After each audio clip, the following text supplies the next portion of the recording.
আসসালামু আলাইকুম, কেমন আছেন আপনারা সবাই? অনেক দিন পর চলে আসলাম ছেলে মেয়েকে নিয়ে একটু ছাদে।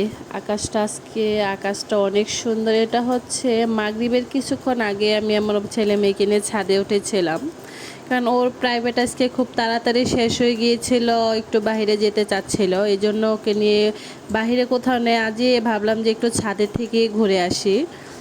এখানে আমি এটা কেন দেখাচ্ছিলাম, এটার একটা কারণ আছে। এটা একটা নতুন এখানে কেজি স্কুল খুলেছে, আর এটা 3 তলা, কিন্তু এটা ছাদ দিয়েছে, ছাদের উপর ওনারা টিনও দিয়েছে। মেবি এটাকে যেন ছাদটা নষ্ট না হয় এজন্যই দিয়েছে।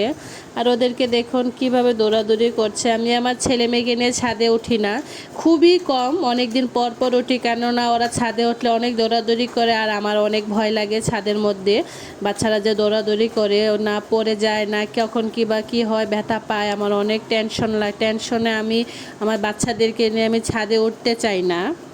দিকে দেখুন ওরা এখানে সাইডে এসে আপ্পা দিচ্ছিল, যেন ওর নিচে থেকে ওর ক্লাসের বন্ধুদেরকে দেখা যাচ্ছিল এই জন্য। আর এখানে দেখুন ছাদে কত গাছ, মুরগি, কবুতর। মানে শহরে ছাদের মধ্যে মানুষরা অনেক কিছু করে।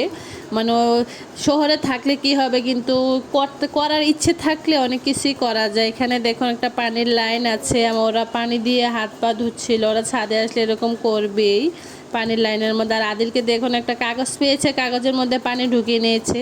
আর আমার মেয়ে ছাদে যতক্ষণ থাকে বেশিরভাগটা এখানে পানি তো ধরবে, এটা ওর অভ্যাস। আর এই হচ্ছে আদিলের মাদ্রাসা, উপরে পাখিগুলো উঠছিল, এই জন্য একটু ভিডিও করে নিলাম। ছাদে আসলে ভালো লাগে, কিন্তু বাচ্চাদেরকে নিয়ে ছাদে যাওয়াটা অনেক রিস্ক আমার মনে হয়।